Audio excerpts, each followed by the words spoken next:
안녕하세요. 발도르프반 자선전 쓰기 강사 송금나입니다.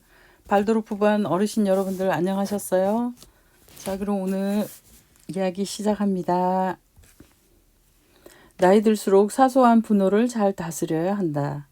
누군가 너를 화나게 했는가? 그것은 내가 그것을 화나는 일로 받아들였기 때문이다. 누군가 너의 감정을 자극했는가? 그것은 내가 그 일을 기분 상하는 일로 판단했기 때문이다. 단지 외부에서 일어나는 어떤 일 때문에 너희 감정에 불을 붙이고 습관처럼 그 감정에 이끌려 행동하지 말라. 에픽테토스 삶의 기술 중에서. 본문 읽습니다.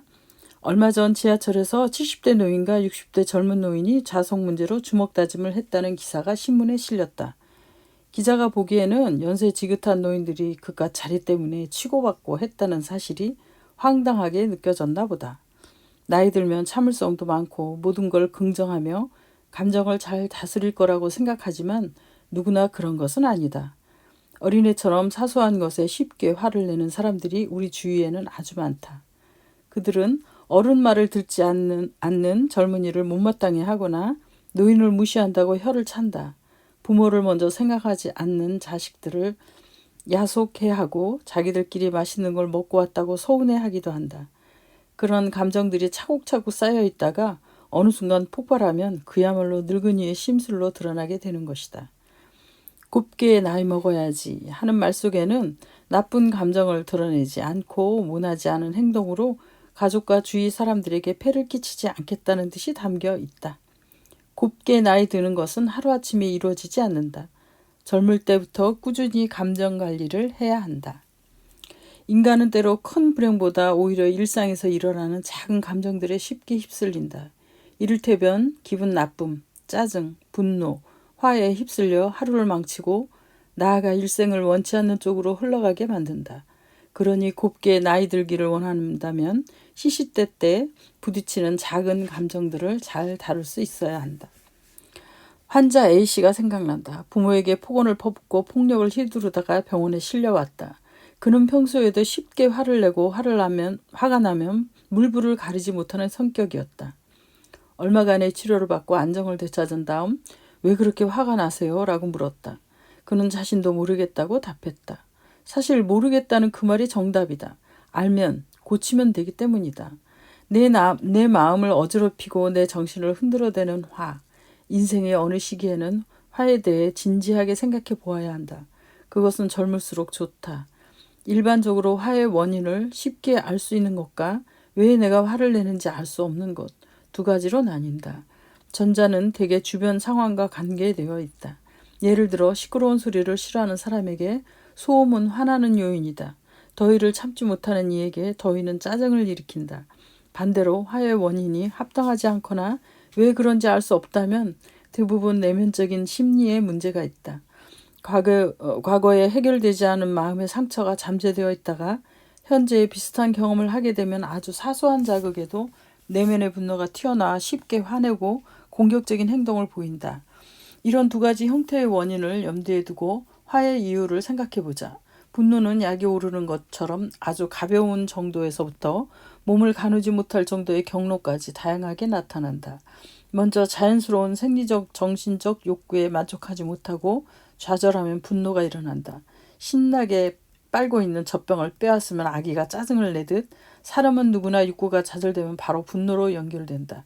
분노를 일으키는 장애물은 사람이나 어떤 사건일 수도 있다. 아니면 자신의 신체적인 불만이 이유가 되기도 한다. 두 번째로 자존심에 상처를 받으면 분노가 일어난다. 사람들 앞에서 창피를 당해본이라면 어떤 느낌인지 알 것이다. 다른 사람에게서 거절을 당하거나 부당한 질책, 비난을 받은 경험도 쉽게 분노로 연결된다. 개인의 자존심에 위협을 받거나 상처를 받으면 분노가 일어나는 것이다. 세 번째 분노는 보고 배우는 경우가 많다. 자기 자신의 분노도 있지만 이를 표현하는 과정에서 타인의 분노 표현 방식이나 다른 상황에서 자신이 분노했던 방식을 모방하고 학습하는 것이다. 분노가 표출되는 방식은 사람에 따라 다르다. 성격이 분노 표현에 영향을 미치기 때문이다. 화가 나면 남을 해치는 사람도 있는가 하면 어떤 이는 스스로를 못살게 하는 등 자학한다. 대부분의 사람들은 분을 이기지 못해 움츠러들거나 안으로 분을 돌려 자신을 괴롭힌다. 자신에게 향한 분노는 종종 자살로 이어진다. 그렇지 않으면 분노를 보다 쉽게 표출할 수 있는 대상에게 분을 푼다. 우리 속담에 종로에서 뺨 맞고 한강 와서 눈 흘긴다는 말이 있듯이 자신의 분노를 자신보다 약한 이들에게 전가하는 것이다. 사람이 아닌 애완동물에게 공격적인 행동을 하기도 한다. 뭐니 해도 분노 표현의 극치는 살인이다. 좌절감을 안겨준 당사자나 분노를 유발시킨 대상을 죽임으로써 분을 푼다.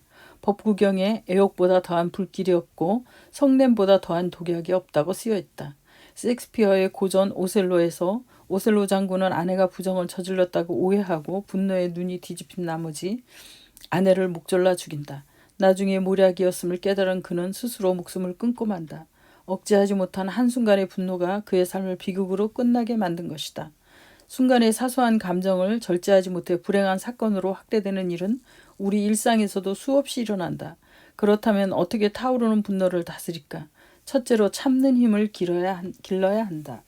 참을 인자 셋이면 살인도 면한다는 속담처럼 화를 사귀는 처방은 바로 참는 데 있다. 시간이 약이라고 했다. 화를 누르고 참는 동안에 올바른 이성적인 판단을 할 수 있게 된다. 화가 치밀었을 때 바로 행동하면 결국 후회만 남는다. 일단 참는 연습을 먼저 해보자. 한 템포 늦추어 행동하는 습관을 길들이는 것이다. 둘째, 스스로 자존하는 힘을 키워야 한다. 자존감이 낮기 때문에 자격지심으로 분노하는 경우가 많다. 아무리 주위에서 자신을 존중해 준다고 해도 스스로를 존중하는 힘이 약하면 쉽게 분한 마음이 일어나게 된다. 그릇이 부실하면 물이 잘 담기지 않는 것과 같은 이치다. 안 담기는 물이 죄가 아니라 부실한 그릇이 잘못이다. 셋째, 분노를 직면하고 인정하며 그 원인을 생각해 봐야 한다. 대부분 분노를 일으키는 원인이 자신의 바깥에서 존재한다고 믿지만 알고 보면 내면적인 문제와 연관될 때가 더 많다. 석가모니는 말했다. 고요한 마음에는 분노가 없다. 스스로 그 목숨의 정열을 제어하고 평등한 지혜의 선정으로 해탈하면 다시는 마음속에 분노가 일지 않는다.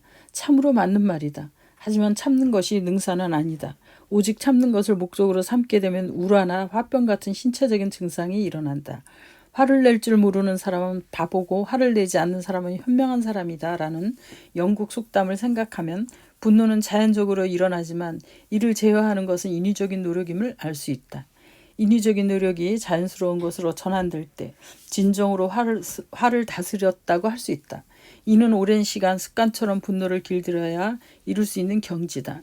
젊어서부터 일상에서 일어나는 분노와 화, 그 불길의 원인이 무엇인지 정확히 알고 살펴라. 화에 부드럽게 대처하는 지혜로운 현자가 바로 미래의 당신이기를 바란다. 글감 찾기. 화를 내는 경우가 얼마나 있었나요, 어르신들? 저의 경우도 저도 욱하는 성격이 좀 있어요. 그래서 이제 저 같은 경우도 이제 그 화를 낼 때는 뭐 다른 분도 마찬가지겠지만 좀 사소해요. 사소한 것에서 이제 화를 내는데 그 화를 내면서 바로 후회를 하죠. 이건 화를 낼 게 아니었는데. 저희 아버지가 이제 저희 친정 아버지가 저보고 제가 범띠거든요. 그래서 범띠라 참을성이 부족할 것 같다고 저보고 참을성을 기르라고 어렸을 때 말씀하시던 기억이 나요. 이제 그 얘기를 해주시면서 이제 단군 신화 얘기를 해주셨죠.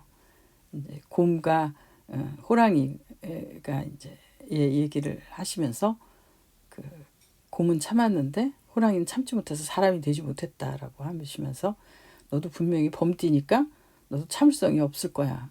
참을성이 없는 것 같다. 그러면서 저보고 참는 연습을 좀 열심히 하라 그러는데 살아오면서 욱하는 그 성격 때문에 손해보는 경우가 좀 있었어요.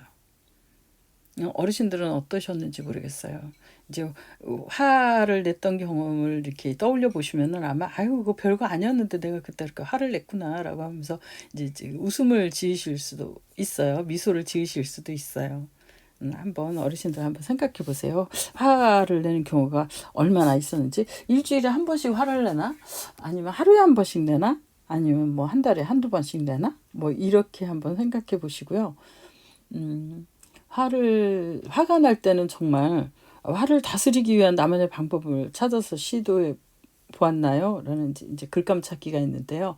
이제 화가 났을 경우에는 어르신들은 어떻게 이제 그 화 나는 그 장면을 참으시는지, 이제 이렇게 남자분들 같은 경우는 이제 그 화가 나면 그 자리를 떠나죠. 일반적으로 여자들도 마찬가지예요. 화가 나면은 입을 다물게 되죠. 괜히 입 열었다가 손해 보는 경우가 많으니까 참죠. 그리고 또 정말 화가 나면은 정말 진정으로 화가 나면은 그 식음을 전폐하게 되죠. 그 식음을 전폐할 정도가 되는 거죠. 화가 나면은. 그리고 보통의 경우에는 이제 그 푸는 방법이 이제 멍 때리는 경우가 있어요. 멍 때리는 시간을 아무 생각도 없이 그냥 어떠한 음악을 듣는다든지 아니면 아무것도 하지 않고 벽을 바라본다든지 어떤 풍경을 바닷가에 가서 바다를 바라본다든지 아니면 나무를 바라본다든지 하는 것으로 이제 멍 때리는 시간을 가짐으로 해서 화를 사귀는 경우도 있죠. 그래서 어르신들께서는 이제 화를 다스리는 방법, 나만의 방법이 무엇이 있는지 한번 적어보시는 것도 좋을 것 같아요. 그래서 이제 적어 보시고 또 다른 분께도 또 나는 이렇게 화를 사귀었는데 이제 당신들도 한번 이 방법을 써보시오라고 하실 수도 있고요. 어르신들 한번 오늘 그 화를 어떻게 다스렸나, 얼마나 내가 화를 내고 사는가. 근데 사실 화를 잘 내는 사람한테 우리가 그렇게 말을 하죠. 당신은 화를 잘 내서 암은 안 걸리겠어라고 그렇게 얘기를 하죠. 그런데 사실은 정말 화를 참다 보면은 그 화병이라는 게 생겨서 그 화병이라는 그 말이 의학 용어가 됐다잖아요. 그래서 알 수 없는, 왜 서양인들은 알 수 없는 한국인들만의 그런 화병. 근데 이제 그 화병이라는 것이 이제 좋은 걸로 이렇게 발산이 돼서 좋은 쪽으로 승화가 돼가지고 이제 우리나라가 많이 발전하지 않았나, 또 아이러니하게 그런 생각도 해보게 되네요. 어쨌건 우리 어르신들 화를 내는 경우가 얼마나 있었나요? 화를 다스리기 위한 나만의 방법을 찾아 시대에 보았나요를 가지고 한번 글을 써보시기 바랍니다. 다음 시간에는요, 거절당하면 화부터 나는 당신에게라는 제목 글로 이근우 선생님께서 어떠한 위로의 말씀을 주셨는지 한번 읽어보고요. 우리 어르신들과 또다시 이야기를 나눠보도록 하겠습니다. 오늘 감사했습니다. 안녕히 계세요.